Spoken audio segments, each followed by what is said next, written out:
भाव में आज उपस्थित अच्छा निर्देश क्रमे जो कार्यक्रम से कहले घोषणा कराला ता पीसीसी नेतृत्व अनुसार ये कार्यक्रम होगा जाऊँगी से 10 तारिख दिन सका 11टा समय धारणा एवं सभा समिति हम एडीएम ऑफिस सामने एवं राज्यपाल उद्देश्य नारी और युवती मान अत्याचार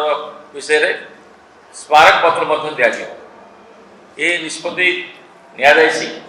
पर्यवेक्षक प्रांजल भाव बुझे कहते कर्मी समिति रिपेयरिंग कमिटी बैठक सरी आज राज्य में 112 जन महिला को विभिन्न उपाय अत्याचार कराई नुहे 10 जन 10 श्रेणी छात्र आज प्रेग्नेंट होती सबुठ लज्जार कथा है 10 वर्षर झीटा को चित्रकुंडा अत्याचार पाशविक अत्याचार कराई ये सरकार आसला दिन सुभद्रा योजना ना कही किसी टंका पठे नारी मान सुरक्षित रखा ठीक अच्छे जहाँ कहले महात्मा गांधी कहते दिन राति 12टा समय जदि जड़े युवती जाऊ सुरक्षित भाव जापर आम जानी स्वाधीनतार आम उपलब्धि कलु सुरक्षित अच्छा नारी मान महात्मा गांधी नेतृत्व में से महिला मैंने स्वाधीनता संग्राम नेतृत्व नहीं विजयलक्ष्मी पंडित मीराबेन ठू आरंभ कर ओडिशार रमादेवी पर्यंत आज आंदोलन नेतृत्व सरला देवी नहीं आज महिला माने आज अत्याचारित आज दुईटा सरकार समय विगत सरकार समय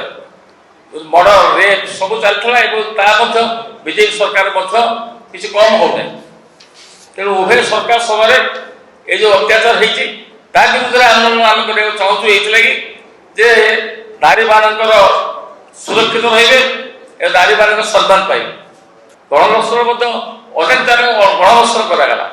केते 9 मास सरकार आसला कौन सी प्रोटेक्शन पुलिस प्रोटेक्शन दे पारला पुलिस गोटे जगह इनवल्व अच्छी सस्पेंड कराई सी पुलिस अफिसर सस्पेंड कराई सी इनवल्व गोटे से होमगार्ड स्त्री लोक तेणु सी होमगार्ड हो साधारण स्त्री लोक हो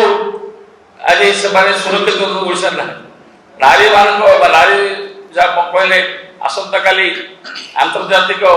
महिला दिवस पालन कला बेले बीजेपी सरकार लज्जा बोध करने कथा ये समय से प्रोटेक्शन सुरक्षित रखी पारना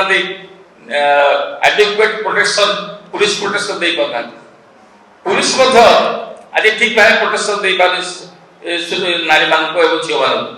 आज जदि अविवाहित झील को अत्याचार करा 10 वर्ष झील को पाशविक अत्याचार करा घटना आज बर्दास्त कर प्रदेश कांग्रेस कमिटी।